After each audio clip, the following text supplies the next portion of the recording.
What up, Brent here?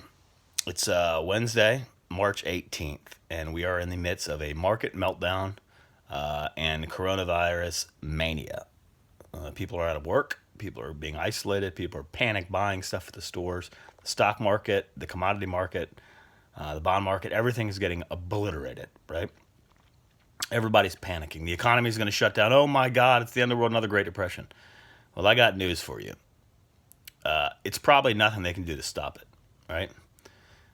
So the current rage, at least in the business media and even in the regular media, is that the federal government is now going to step in and dump a bunch of money into the system, give everybody $1,000 check, and that's somehow going to stop this or that's going to fix things. But I'm here to tell you it's not.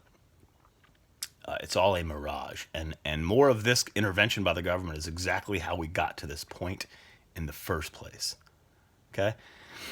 So right now everybody's hurting. The markets, okay, first off, the stock market and commodities and other asset classes, real estate, your home, have risen to such heights because for decades, the Central Bank of the United States, which is basically a de facto socialist organization because it is a bunch of central bankers that have been granted a monopoly of the United States money supply.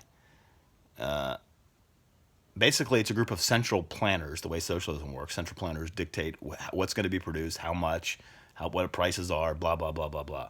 Well, that's what they're doing with the money supply. So think about it this way: we're almost 50% de facto socialist by this definition anyway, because one half of every non-barter transaction that occurs in this country for sure, and in a lot of places around the world, because dollars are how lots or the majority of international trade is settled.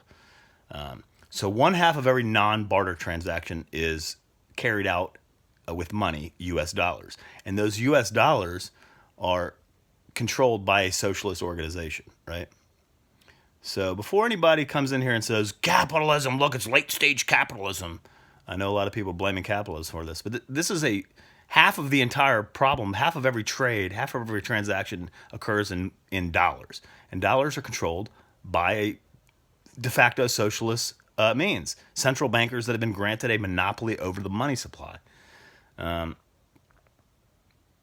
So they've blown up by pumping trillions of dollars into the system repeatedly, artificially lowering the rate of interest to make borrowing more appealing and saving less appealing because they don't pay you crap if you're savvy and you save more than you earn and you want to put it in the bank. Well, you get paid like 1%. So people are forced to speculate in the markets. That's where a lot of that money is going also. So you've blown up these asset bubbles in the stock market and real estate, commodities, all sorts of things. And it created a bubble, and a bubble was bound to pop. It cannot go on forever. And here we are. The coronavirus was basically the catalyst that pricked the bubble, and now it's deflating at a rapid pace because bubbles are think about blowing up a balloon. It's a lot harder to blow it up. There's a lot more resistance when you blow it up. But popping it, it's very easy for that air. There's no resistance to let it all out. And that's basically what's occurring right now. So now everybody's hurting and they're feeling the pain that is a result of the artificial boom. Okay? The artificial boom is what set everybody up for the pain that's occurring now when the deflation and the popping of the bubble occurs. So what they're trying to do now, the rage right now is the government's going to come in and pump trillions of dollars in the system, give everybody $1,000 check, and that's somehow going to stop it. But they're only instituting emergency programs along the lines that got us here in the first place, right? You also have to ask yourself, where is the Federal Reserve, which now has trillions of dollars on its balance sheet that it created out of nothing, which is a tax. It's an inflation tax. They've expanded the supply of money, and they've diluted the value of any savings that you may have. But we're in a deflationary environment, so where are they getting the money to do this, right?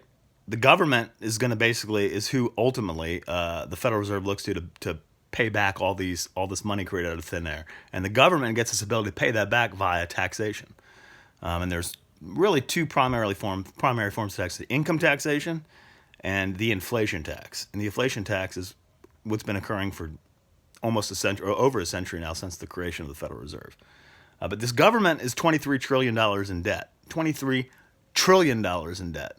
And it's spending $1 trillion more than it takes in. It's currently earning about in revenue. It's taking it from you, or sucking it out of the economy like a fucking vampire. It's taken in $3.5 trillion this year, and it's going to spend about $4.5 trillion. So you're running $1 trillion annual deficit. Now these people think that the idea is that the government's going to come in and spend another $1 trillion, give everybody money, which it doesn't have. It's already in debt. That's like if you were in trouble as an individual and you're like, oh my God, my business is failing. I don't know how I'm going to pay my bills. We need some savior to come in, and you got some crazy Uncle Sam. And let's put it in more realistic numbers. Uncle Sam earns $35,000 a year. He's $2.3 million in debt, and he says, "I'll save you. I'm going to give you $1 million, $1 million, right?" Where's he getting this money from? He doesn't have it. He's just creating it out of thin air. Okay, do you understand that? This is not going to be. It's not. There's nothing they can do to stop this. They're just throwing frickin'. They're pissing on a forest fire. The fire. The forest is on fire, and they're coming here, sticking their wiener out, and they're going to try to put it out by peeing on it. It ain't going to happen. Get ready for a lot of financial pain from decades of mismanagement. Total mismanagement. Intervention in the economy and various industries. Intervention in the monetary system. Intervention in the banking system. I mean, if there's any lesson to be learned from this, it's that government's intervention got us into this mess, and they're making it a hell of a lot worse. And they're not in a position to save anybody. They can't even save themselves. So one thing that I would recommend is you better start figuring out how to be more self-sufficient as best you can. How to not depend on the government or other people in general. Other people you want to depend on, you do it through voluntary means. But this entity that everybody looks to in the federal government is in such bad shape. Who's going to bail them out when the roosters finally come home, or when people stop lending them money in the marketplace? Other countries, pensioners, insurance companies, etc. People are going to stop lending this entity money, and then we're in real trouble. Then we start looking at like a hyperinflationary scenario where they just, instead of $1 trillion injecting the economy, they're like, let's go for 10 trillion or 20 trillion. Then we're in a whole different ballgame of doo-doo. And that's where we're probably headed. Anyway, I'm ranting. I just woke up and saw the news, so I wanted to speak my mind to y'all. If you want a model to follow, look to the free state of North Georgia.